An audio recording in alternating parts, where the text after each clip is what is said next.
రవితేజ గారు అంటే మీకు ఎందుకు సార్ అంత ఇష్టం? ఆయనతో 3 సినిమాలు చేశారు, హ్యాట్రిక్ కొట్టారు, అన్నీ సక్సెస్ఫుల్ చేశారు.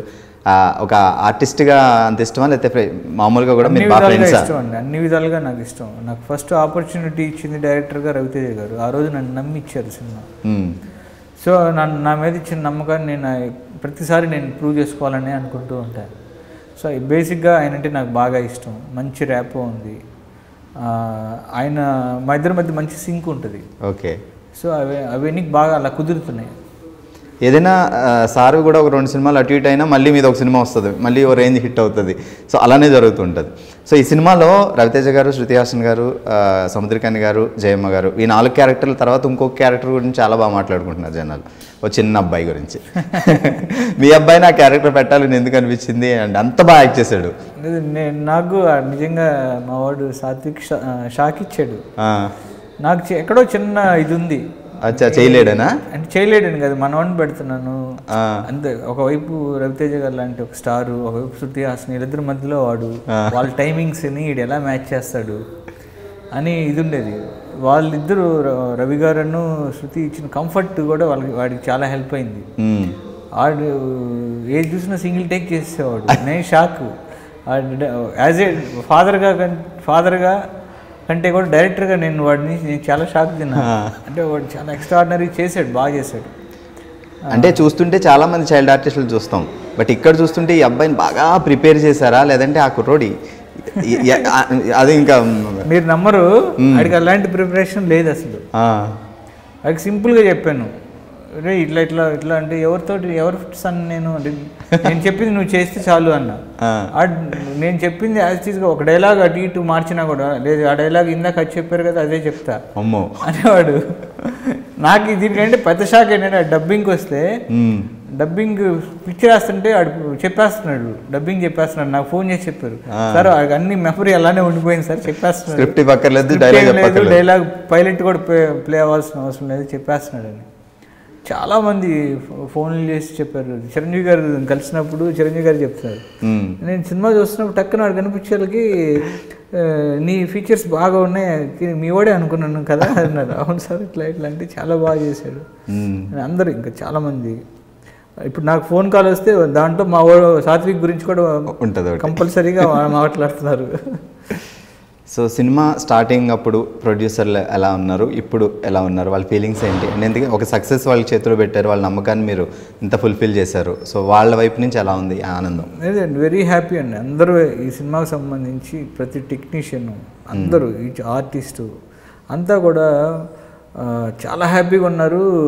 డిస్ట్రిబ్యూటర్లు, థియేటర్స్ వాళ్ళు అందరూ కూడా ఏంటంటే ఒక మంచి సినిమా చేసాము, ఆల్ ప్రౌడ్ అండి. అంటే అంత ప్రౌడ్ ఫీలింగ్లో ఉన్నారు. కరోనా తర్వాత మళ్ళీ వచ్చి అసలు సినిమాకి జనాలు వస్తారా రారా, ఏంటి థియేటర్లు ఇంక ఉంటాయా ఉండవా, మూతలు పడతాయా ఏంటి, ఓటీటీ అయినా ఇంకా ఫ్యూచర్ ఓటీటీయా, ఇలా రకరకాల డౌట్లు దీంట్లో ఉన్నప్పుడు మా సినిమా 2021లో రావడం, అది ఇంత పెద్ద హిట్ అవ్వడం తోటి అందరూ కూడా ఏంటంటే ఈ సినిమాలో ఉన్న పార్ట్లో, ఈ సినిమాలో ఉన్న ప్రతి చిన్న టెక్నీషియన్ నుంచి చిన్న ఆర్టిస్ట్ దగ్గర నుంచి అందరూ ఈచ్ అండ్ ఎవ్రీ వన్ చాలా ప్రౌడ్ మూమెంట్లో ఉన్నారు, చాలా ప్రౌడ్ ఫీలింగ్లో ఉన్నారు.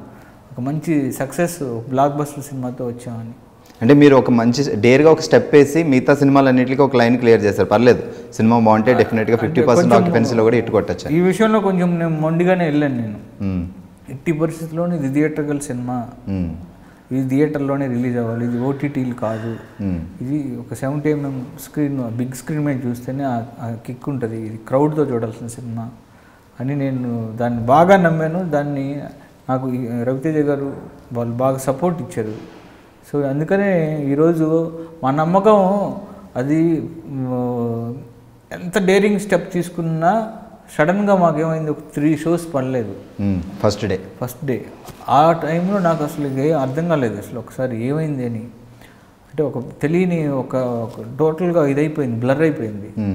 ఇంత నమ్మేం, ఇంత చేసాము, ఇక్కడ దాకా తీసుకొచ్చాం, ఇదేంటి సినిమా ఇది అవ్వట్లేదు అని. కానీ నైట్ షో పడిన తర్వాత షో పడినమ్మంటే బ్లాక్ బస్టర్ టాక్ రావటం, మార్నింగ్ నుంచి జనాలు వెయిట్ చేసి సెకండ్ షో పడిన తర్వాత కూడా క్రౌడ్ రావటం, నిజంగా ఈ తెలుగు సినిమా ప్రేక్షకులు కూడా మాకు సినిమాలంటే ఎంత ఇష్టం అనేది ప్రూవ్ చేశారు. అది మామూలు విషయం కాదు. కరెక్ట్ కంటెంట్ ఉన్న సినిమా వస్తే ఏ రేంజ్లో హిట్ చేస్తారని అనేది ప్రూవ్ చేశారు డెఫినెట్గా. అందరికీ కూడా ఇది పెద్ద ఇండస్ట్రీకి అన్ని ఇండియన్ లాంగ్వేజెస్లో ఉన్న అందరికీ కూడా పలానా తెలుగులో సౌత్ ఇండియాలో తెలుగులో ఒక క్రాక్ అనే ఫిలిం రిలీజ్ అయిందంట, బ్లాక్ బస్టర్, క్రౌడ్ అంతా వచ్చేసారు అంటే అందరికీ కూడా ఒక పాజిటివ్ ఇది స్టార్ట్ అయింది. చాలా మంచి ఇది అంటే దాన్ని నేను చాలా ప్రివిలేజ్గా ఫీల్ అవుతున్నాను నిజంగా. చాలామంది ఫోన్లు చేసి చెప్పడం. అవును సార్, ఎక్కడ అంటే నెగిటివిటీ అనేది రాయలేకపోయారు రివ్యూస్ వాళ్ళు కూడా, ఏదో ఒకటి పులిపెట్టుకెలుగుతారు, బట్ వాళ్ళకు కూడా ఛాన్స్ ఇవ్వలేదు మీరు. అవును, ఎక్కడ నెగిటివ్ లేదు సినిమా గురించి. అది మామూలు విషయం కాదు అది. సో రీసెంట్గా ఒక న్యూస్ విన్నా, ఈ క్రాక్ బాలీవుడ్లో రీమేక్ అవుతుంది, సోను సూద్ గారు చేస్తున్నారని. అదే అంటే చాలామంది అప్రోచ్ అవుతున్నారు, ఇంకా ఎవరు ఏంటి అనేది ఇంకా ఏమి. గోపీచంద్ గారు బాలీవుడ్కి వెళ్ళే ఛాన్సెస్ ఉన్నాయా as a director? Correct person, correct producer, correct banner ఉండి ప్రాపర్ హీరో ఉంటే అప్పుడు దాని గురించి డెఫినెట్గా ఆలోచిస్తాను.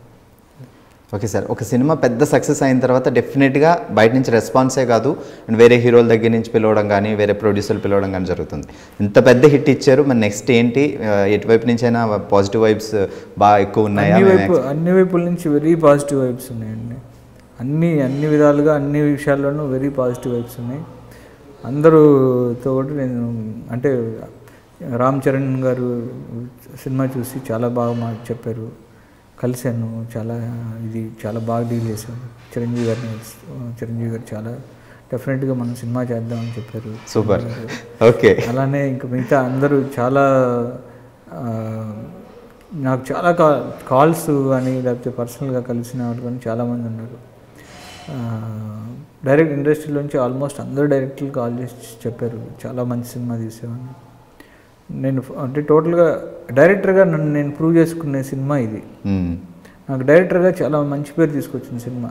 అంటే గోపి నేను డాన్సీను బల్పు ఉన్నా సరే ఎంటర్టైన్మెంట్ ఒకటే డీల్ చేస్తాడు కాదు, మాస్లు కూడా డీల్ చేయగలడు. అందరూ కూడా చాలా హ్యాపీగా దాన్ని చెప్పడం నాకు చాలా ఇది అనిపించింది. So me filmy as a director me movies చూసుకుంటే అన్నీ సక్సెస్ఫుల్, మధ్యలో ఒక విన్నర్ కొంచెం అంత డిసప్పాయింట్ చేసింది. సో ఆ టైంలో మీరు ఎలా ఫీల్ అయ్యారు సార్? లేదు ఇది పక్కన పెట్టి నెక్స్ట్ మూవీకి మళ్ళీ స్టార్ట్ చేద్దాం అనుకున్నారు, కొంచెం ఏమన్నా అంటే నేను ఒక డిసైడ్ అయ్యాను. విన్నర్ తర్వాత నాకు నచ్చిందే నేను చేయాలని ఒకటి డిసైడ్ అయ్యాను. అది ఫస్ట్ వన్. సెకండ్ వన్, నా నుంచి కథ వస్తే నా సొంత కథ నా నుంచి కథ వస్తే దాన్ని డెఫినెట్గా నెక్స్ట్ లెవెల్కి తీసుకెళ్ళచ్చు. నేను 100% సాటిస్ఫై అయిన తర్వాత దాన్ని స్క్రీన్ మీద తీసుకొస్తే బాగుంటుంది. సొంత కథతో చేస్తే ఆ కిక్ వేరనే నాకు డిసైడ్ అయ్యాను. నేనే కూర్చొని కట్ చేసుకుంటే బాగుంటుంది కదా. నా డాన్స్ నేను చేసుకున్నప్పుడు నేను ఎందుకు చేసుకోలేను? మధ్యలో రీమేక్ అలా ఇలా వచ్చినా సరే ఒక దెబ్బ తగిలితేనే కరెక్ట్గా మన ఆలోచనలన్నీ కరెక్ట్గా ఉంటాయి. నేను దాన్ని తీసుకొని అక్కడి నుంచి ఒక ఛాలెంజింగ్గా తీసుకొని నేను ఒక ఓటమి నుంచి నేను చాలా నేర్చుకున్నా. దాని నుంచే నేను బయటకు వచ్చి చేశాను. సో నెక్స్ట్ ఏమన్నా ప్రాసెస్ స్టార్ట్ అయిందా సార్? ఏ హీరోని చూడొచ్చు మీ డైరెక్షన్లో? అందరూ హీరోలతో చేయాలని నాకు ఉంది డెఫినెట్గా. ఏం లేదు, నాకు కరోనా టైంలో నాకు ఇంకోటి ఏంటి అంటే నాకు ఆ పర్టికులర్ టైంలో ఒక మంచి స్క్రిప్ట్ చేశాను, మంచి మాస్. మీరు ఏం వేస్ట్ చేయలేదు ఆ టైంని. సో ఆ స్క్రిప్ట్ తోటి నెక్స్ట్ సినిమా చేస్తాను. Thank you sir, thank you so much. So మీరు ఇలానే కంటిన్యూస్గా హిట్లు ఇస్తూ ఉండాలి. మమ్మల్ని మీరు ఒక మంచి కంటెంట్ కథ ఇలా హిట్ చేస్తే మేము 10 సార్లు చూస్తాం. So thank you so much sir. Thank you very much.